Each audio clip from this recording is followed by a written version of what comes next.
베드로전서 2장 13절에서 마지막 절까지 우리 함께 이 말씀을 읽겠습니다. 인간의 모든 제도를 주를 위하여 순종하되 혹은 위에 있는 왕이나 혹은 그가 악행하는 자를 징벌하고 선행하는 자를 포상하기 위하여 보낸 총독에게 하라. 그 선행으로 어리석은 사람들의 무식한 말을 막으시는 것이라. 너희는 자유가 있으나 그 자유로 악을 가리는 데 쓰지 말고 오직 하나님의 종과 같이 하라. 무사람을 공경하며 형제를 사랑하며 하나님을 두려워하며 왕을 존대하라. 사람들아 범사에 두려워함으로 주인들에게 순종하되 선하고 관용하는 자들에게만 아니라 또한 까다로운 자들에게도 그리하라. 부당하게 고난을 받아도 하나님을 생각함으로 슬픔을 참으면 이는 아름다우나 죄가 있어 매를 맞고 참으면 무슨 칭찬이 있으리요. 그러나 선을 행함으로 고난을 받고 참으면 이는 하나님 앞에 아름다우니라. 이를 위하여 너희가 부르심을 받았으니 그리스도도 너희를 위하여 고난을 받으사 너희에게 본을 끼쳐 그 자치를 따라오게 하려 하셨느니라. 그는 죄를 범하지 아니하시고 그 입에 거짓도 없으시며 욕을 당하시되 맞대어 욕하지 아니하시고 고난을 당하시되 위협하지 아니하시고 오직 공의로 심판하시는 이에게 부탁하시며 진이 나무에 달려 그 몸으로 우리 죄를 담당하셨으니 이는 우리로 죄에 대하여 죽고 의에 대하여 살게 하려 하십니다.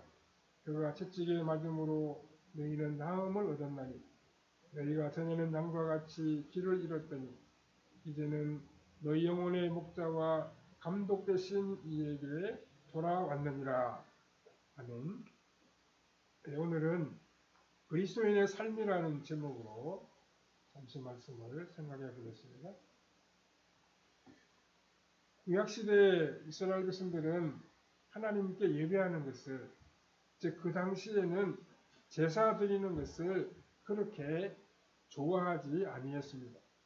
이 제사하는 일을 귀찮게 여긴 사람들도 많이 있었습니다. 하나님께 예배하는 것보다 자신의 마음대로 살며 노는 것을 더 좋아했습니다. 그 이스라엘 백성들이 하나님을 제대로 예배하지 아니하고 우상을 섬겼을 때 이방 나라의 침략을 받아 그들의 자유까지 다 빼앗기는 일도 있었습니다. 예배가 그리스도인의 삶의 기본인데 요즘의 그리스도인들 중에서도 예배하는 것을 좋아하지 않는 사람들이 있을 것입니다. 예배 드리는 것보다 야외에 가거나 취미생활 하는 것을 더 즐기는 신자들도 없지 않아 있을 것입니다. 그렇지만 그리스도인은 자신을 창조하시고 자녀로 불러주신 그 하나님을 늘 섬기며 경외하며 예배하며 살아가야 합니다. 그것이 그리스도인의 삶의 가장 중요한 부분입니다. 그리스도인은 하나님이 기뻐하시는 일이 무엇일까? 내가 어떻게 해야 하나님 영광을 위해 살아가는 것일까? 라고 하는 것을 늘 생각하며 생활해야 합니다. 오늘 본문은 이 세상을 살아가는 우리 그리스도인들에게 몇 가지의 중요한 교훈을 주고 있습니다. 그리스도인들이 지켜야 하고 꼭 해야 하는 일이 무엇인지를 가르쳐주고 있습니다. 우리는 이 본문이 가르쳐주는 바를 따라서 이 땅을 믿음으로 살아가야 할 것입니다. 첫 번째로 그리스도인은 순종하는 삶을 살아야 합니다. 오늘 본문에는 두 가지의 사회 제도를 우리에게 보여주고 있습니다. 하나는 국가 또는 정부이고 다른 하나는 직장입니다. 13절 14절에 인간의 모든 제도를 주를 위하여 순종하되 혹은 위에 있는 왕이나 혹은 그가 악행하는 자를 징벌하고 선행하는 자를 포상하기 위하여 보낸 총독에게 하라라고 했습니다. 이 구절에서는 정부나 통치자에게 순종하라고 권면하고 있습니다. 18절에서는 사환들아 범사에 두려워함으로 주인들에게 순종하되 라고 했습니다. 여기에서는 사환과 주인과의 관계에 대해서 말씀하고 있습니다. 이것을 오늘날의 상황에 맞춘다면 직장 생활입니다. 곧 고용주와 고용인의 그런 관계입니다. 우리는 이 국가라고 하는 테두리 안에서 순종하는 삶의 자세가 필요하고 직장에서도 윗사람에게 순종하는 생활을 해야 합니다. 우리가 이런 말씀의 가르침을 좋아하든 혹은 그렇지 않든 성경은 이러한 교훈을 우리에게 주고 있습니다. 순종하는 생활이야말로 그리스도의 삶의 중요한 모습이라고 가르쳐주고 있습니다. 반항하는 기질이 잠재되어 있는 우리는 인간이 가진 이 반항의식을 때로는 지성적인 사고라고 착각할 때가 있습니다. 그러나 성경은 모든 그리스도인들에게 이 말씀을 가르치고 있습니다. 참 그리스도인의 삶은 국가와 직장의 상사에게 순종하는 삶이라고 깨우쳐주고 있습니다. 아마 이런 가르침을 요즘 세대의 젊은 사람들은 별로 좋아하지 않을는지 모릅니다. 그래도 성경은 우리에게 순종하며 살아가라고 교훈하고 있습니다. 사도 베드로는 어떤 의미에서 국가와 직장에서의 순종을 강조하고 있습니까? 13절에 보면 인간의 모든 제도를 주를 위하여 순종하되 혹은 위에 있는 왕이나 이렇게 말하고 있습니다. 이 말씀을 보면 우리가 순종해야 할 가장 큰 동기는 어떤 지도자나 상사에게 잘 보이기 위해서가 아니라 궁극적으로 주를 위하여입니다. 어떤 사람을 위해서가 아니라 주님을 위해서 순종하라고 말씀하고 있습니다. 14절에 혹은 그가 악행하는 자를 징벌하고 선행하는 자를 포상하기 위하여 보낸 총독에게 하라고 했습니다. 하나님이 국가와 통치자를 두고 있는 이런 제도를 인간에게 주신 이유가 무엇이겠습니까? 14절에 보면 악을 행하는 사람들에게 벌을 주고 선을 행하는 사람들에게 상을 주기 위함이라고 하는 사실을 우리가 알 수 있습니다. 좋은 정부, 현명한 통치자는 악에 대하여 바르게 징벌하고 공의를 세워야 합니다. 그런 일을 잘하는 정부가 하나님의 뜻에 맞는 정부입니다. 또한 우리는 그런 정부가 세워져서 우리를 잘 다스리도록 기도해야 합니다. 17절에 보면 윗사람을 공경하며 형제를 사랑하며 하나님을 두려워하며 왕을 존대하라 이렇게 말씀하고 있습니다. 나라를 다스리는 통치자들에게만 순종하는 것이 아닙니다. 모든 권위에 우리가 순복해야 됩니다. 이것이 우리 그리스도인의 삶의 모습이 되어야 합니다. 만약 이렇게 순복하는 삶을 살아가지 아니할 때 우리 사회의 모든 질서와 제도는 파괴될 수밖에 없습니다.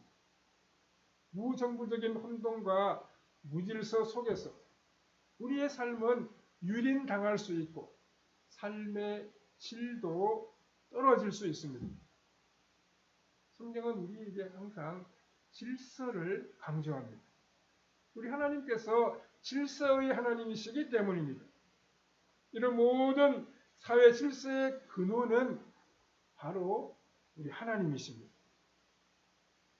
우리가 통치자와 상사들에게 순복해야 하는 궁극적인 이유는 하나님께서 이런 권위자들을 우리를 위해 세워주셨기 때문입니다. 로마서 13장 1절과 2절에 각 사람은 위에 있는 권세들에게 복종하라. 권세는 하나님으로부터 나지 않음이 없나니 모든 권세는 다 하나님께서 정하신 바라.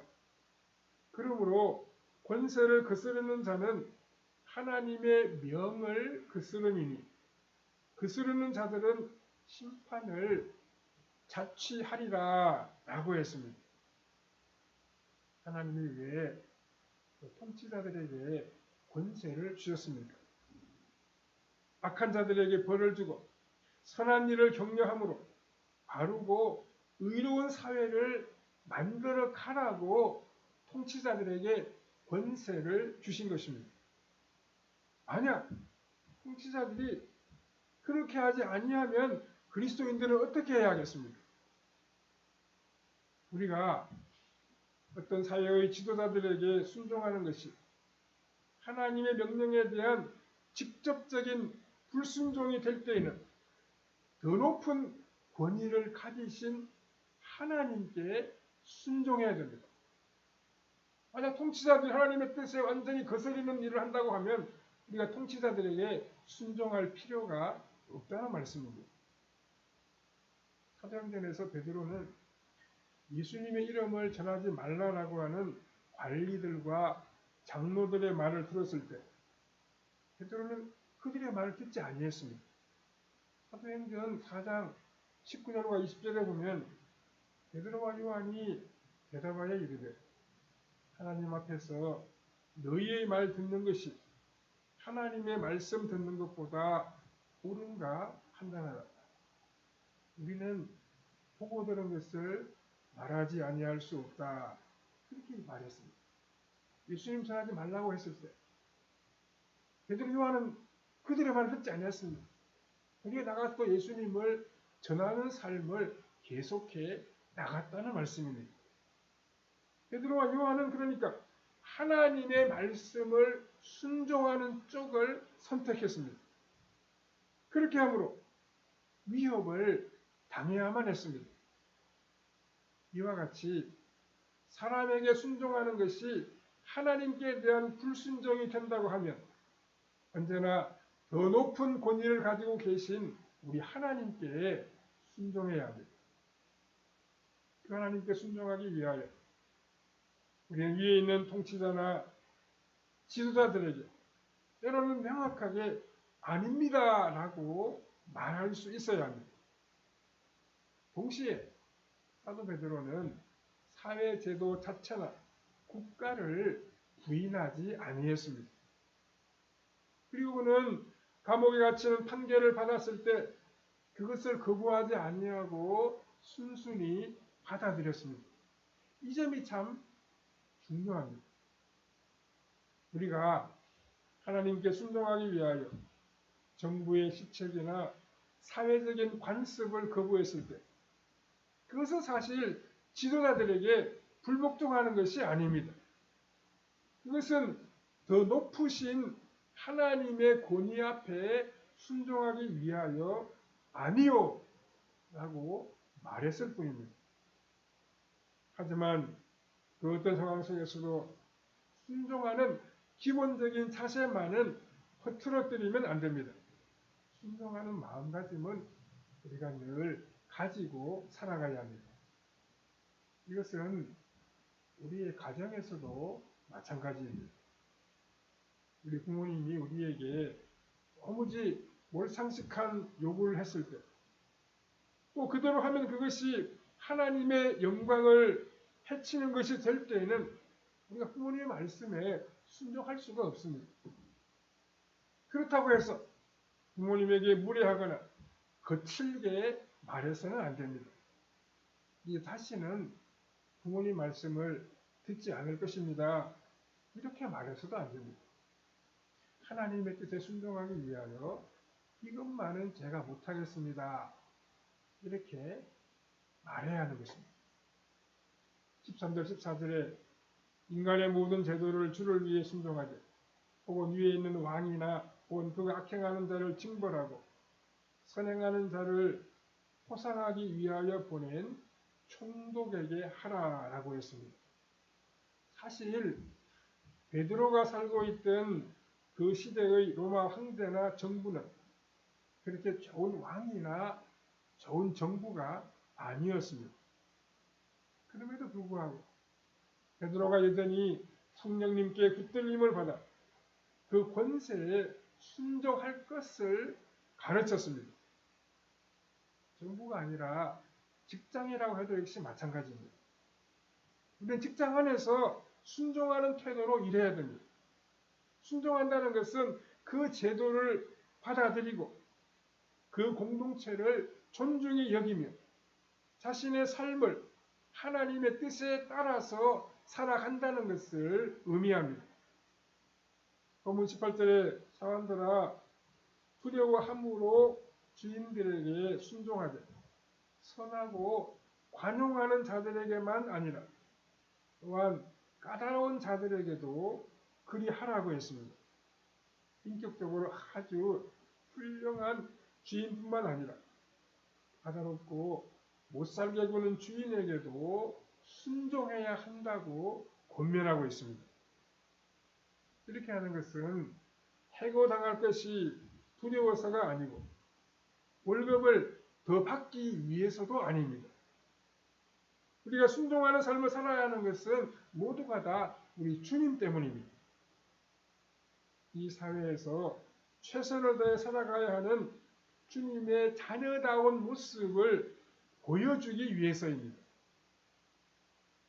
우리는 한 나라의 시민으로서 나라와 지도자를 위하여 기도해야 합니다. 또한 사회의 질서를 유지하는 일에 우리가 적극적으로 협력해야 합니다. 나아가 국가가 행하는 선한 일을 계속할 수 있도록 우리가 할 수 있는 지원을 다 해야만 합니다. 두 번째로 그리스도인은 인내하는 삶을 살아가야 합니다. 19절을 보시면 부당하게 고난을 받아도 하나님을 생각함으로 슬픔을 참으면 이는 아름다우나 라고 했습니다. 우리는 때로 부당하게 고난을 받거나 억울하게 손해를 보는 그런 경우가 있습니다. 이런 일에는 그리스도인이라고 해서 예외가 아닙니다. 20절에 보면 죄가 있어 매를 맞고 참으면 무슨 칭찬이 있으리요. 그러나 선을 행함으로 고난을 받고 참으면 이는 하나님 앞에서 아름다우니라 라고 했습니다. 그리스도인은 억울한 일을 당할 때에도 좀 참아야 됩니다. 억울한 일을 당할 때 자신을 진정시키지 못하고 길길이 날뛴다고 하면 전혀 그리스도인답지 않습니다.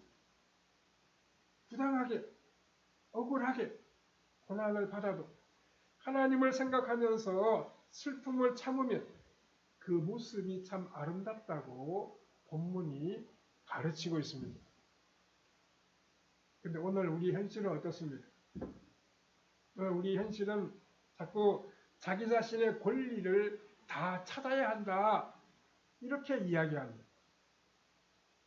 어쩌면 이것이 요즘 세상을 살아가는 원리라고 말할 수 있습니다. 당신의 권리를 주장하라. 당신이 가져야 할 마땅한 권리를 요구하라. 이렇게들 이야기합니다. 이것이 이 시대가 우리에게 외치는 소리이기도 합니다. 그러나 성경은 그렇지 않습니다. 성경은 당신이 찾아야 할 그 권리를 다 주님께 드려야 한다. 이렇게 말씀합니다.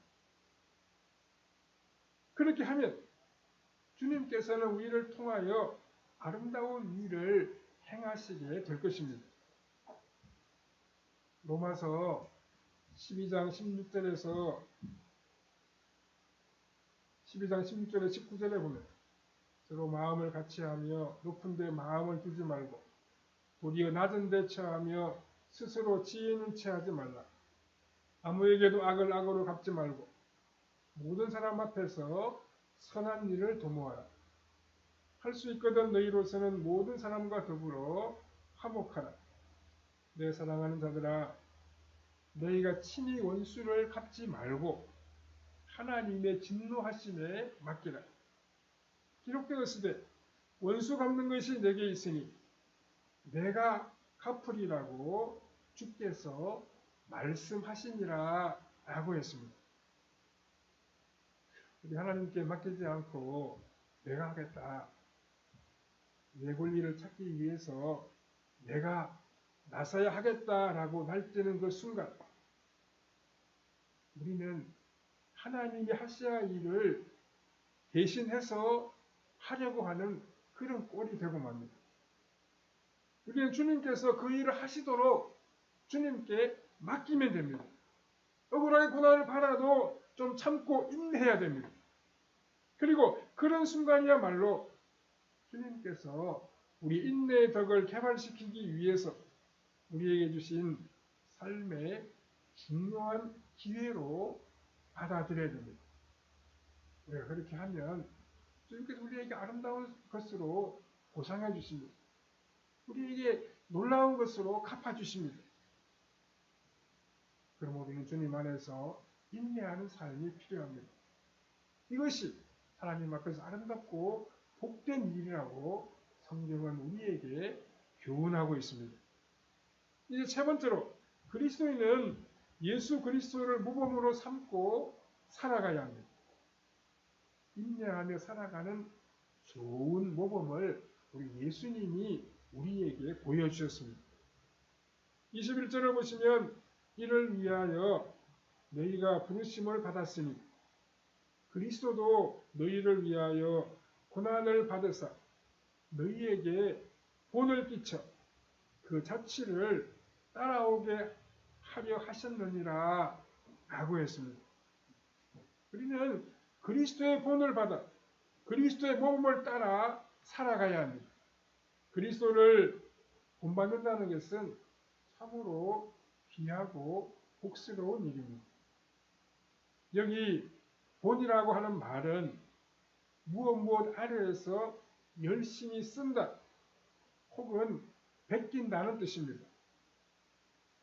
우리가 어린 아이들에게 처음으로 글자나 숫자를 가르칠 때 어떻게 합니까? 큰 노트 위에다가 1, 2, 3, 4, 5, 6 이렇게 써놓고 또 가나다라 바바사 이렇게 써놓고 아이들 보고 그것을 보고 베끼라고 말합니다. 그것을 보고 따라서 쓰라고 이렇게 이야기합니다. 그러면 아이들이 그 글자를 보고 옮겼습니다. 베꼈습니다. 그것이 바로 이 본이라고 하는 말의 원래의 뜻입니다. 우리는 누구에게서 우리의 삶을 베껴야 합니까? 두말할 것도 없이 예수님의 삶입니다. 우리 하나님의 자녀라고 하면 당연히 예수님의 본을 따라서 살아야 하고 하나님을 모방하면서 살아가야 됩니다. 거룩하신 주님을 우리가 닮아가는 그런 삶을 이어가야 합니다. 우리 예수님은 참으로 억울하게 고난을 당하셨습니다. 그러므로 우리 예수님은 우리의 삶의 형편을 너무도 잘 알고 계십니다. 우리가 부당하게 억울하게 고난을 받을 때 우리는 예수 그리스도께 더 가까이 다가갈 수 있습니다. 예수님은 우리의 마음의 심정을 잘 아시는 분이십니다. 22절에 그는 죄를 범하지 아니하시고 그 입에 거짓도 없으시며 라고 했습니다. 우리가 부당하게 고난을 받았을 때 그것은 물론 상대방이 우리에게 잘못한 것입니다. 우리는 아무 잘못이 없습니다. 그러나 우리가 억울하게 고난을 받을 때 반응을 잘못해서 우리가 분에 못 이겨서 극한 반응을 만약에 보인다고 하면 우리도 범죄할 수 있습니다. 그런데 예수님은 그런 상황에서 어떻게 하셨습니까? 우리가 억울한 일을 당할 때 가장 먼저 활동하는 우리 몸의 부분은 어디이겠습니까? 바로 우리 입입니다. 입. 예수님은 억울하고 부당하게 고난 당하시면서도 그 입에 거짓이 없으셨다고 본문이 말씀하고 있습니다. 우리처럼 막 불만을 토로하거나 원망을 하거나 욕을 하지 아니하셨다는 말씀입니다.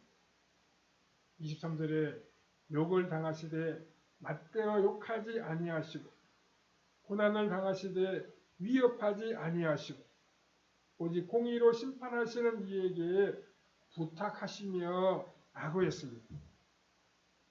예수님은 억울하셨지만 그렇다고 상대방에게 욕을 하거나 위협하지 아니하셨습니다.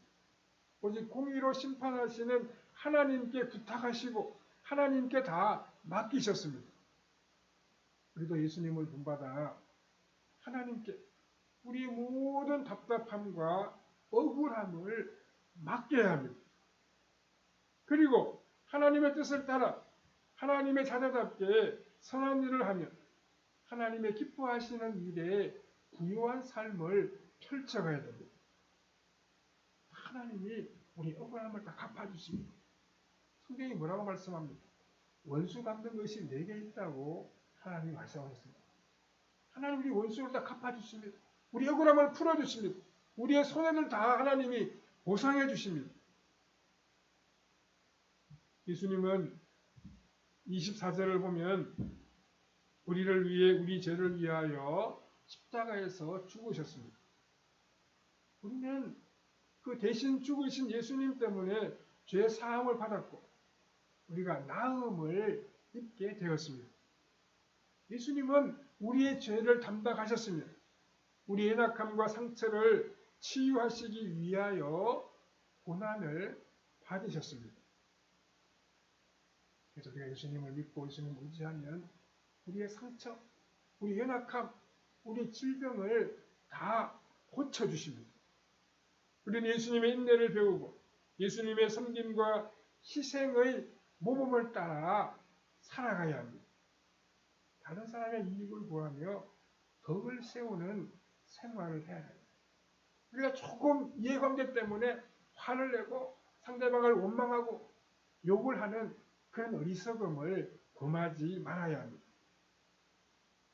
우리가 늘 예수님처럼 덕을 세우고 다른 사람의 유익을 위하여 살아감으로 말미암아 예수님이 하신 다른 사람을 살리고 치유하는 일에 우리도 참여할 수 있어야 됩니다. 우리가 이렇게 인내하고 예수님을 닮아 살아가면 우리가 다른 사람을 살리는, 다른 사람을 건지는 이런 복된 일을 우리도 할 수가 있다는 것입니다. 예수님처럼 순종하고 인내하고 다른 사람의 유익을 위하여 살아감으로 예수님이 향기를 나타내는 성도님들의 삶이 다 되시기를 바랍니다. 기도하겠습니다. 사랑하는 주님, 은혜를 감사합니다. 오늘도 우리에게 주의 음성을 들려주시고 주의 말씀을 들려주시니 참 감사합니다. 우리 모두가 예수님의 가르침을 따라서 순종하는 복된 삶을 이어가게 하여 주시옵소서. 예수님처럼 인내하면서 다른 사람의 잘못과 다른 사람의 부족함을 용서하며 살아가는 우리의 발걸음 되게 해주시고 우리의 구원자이신 예수님을 닮아가며 예수님의 본을 따라 살아가는 우리의 발걸음이 되게 하여 주시옵소서. 그래서 다른 사람의 유익을 구하게 하시고 다른 사람을 살리게 하시고 덕을 세우는 아름다운 신앙생활을 펼쳐가는 우리의 삶이 되게 해주시기를 원하옵고 예수님의 거룩하신 이름으로 기도하옵나이다. 아멘. 찬송가